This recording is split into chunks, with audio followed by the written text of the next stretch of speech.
जमील साहब, अमन मुआहिदा हो चुका है गजा के अंदर, इसराइली काबीना में भी बाज़ाब्ता तौर पर इसको पेश कर दिया गया। कितनी बड़ी अहम पेशरफ्त है ये, और मुस्तकिल अमन मुआहिदे की तरफ जाता देख रहे हैं इसको आप? मुस्तकबिल की तरफ तो जब से इजराइल वजूद में आया है, कभी भी मुस्तकिल अमन मुआहिदे की तरफ या अमन की तरफ उसने कभी सोचा भी नहीं है। लेकिन बहरहाल ये मुआहिदा हुआ है, एक अच्छी बात है।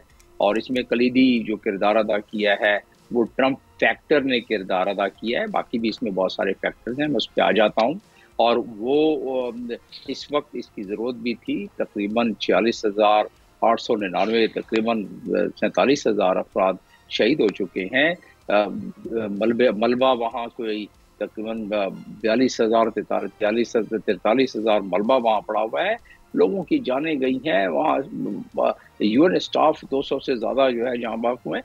बहुत सारी तबाही बर्बादी हो गई, इसकी ज़रूरत थी। लेकिन एक चीज़ ज़रूर काबिल सताइश है कि हमास ने सस्टेन किया है। ये इतना अरसा सस्टेन करना, 15 महीने, कोई मजाक बात नहीं है कि इतनी बड़ी कुव्वत के सामने सस्टेन करता रहा। जबकि नेतन्याहू ने एक मरतबा नहीं, कई मरतबा उसने जिक्र किया कि मैं सारे के सारे हॉस्टेजेस छुड़वा के रहूंगा और उसके बाद बात करूंगा और अपने अहदाफ हासिल करूंगा। वो नहीं हुआ। आपने बात की डोनाल्ड ट्रंप की भी, यकीनन डोनाल्ड ट्रंप फैक्टर इसमें भी है। डोनाल्ड ट्रंप की पॉलिसियां जो हैं, अभी सारी की सारी दुनिया उस पर बड़ी इनक्विजिटिव है, तजब्जब का शिकार है कि क्या होने वाला है। लेकिन उन्होंने 100 दिनों का एक उन्होंने दे दिया है अपना प्रपोज्ड प्लान कि आके उन्होंने करना क्या है पहले दिन से। उस पे भी हम आ जाते हैं चंद लम्हों में, और साथ में इसको कंपेयर कर लेंगे 2017 में उन्होंने क्या क्या किया। और वो, लेकिन उससे पहले मैं एक बात करता चलूं जो आपने अहम की कि पाकिस्तान और यकीनन खित्ते के दूसरे ममालिक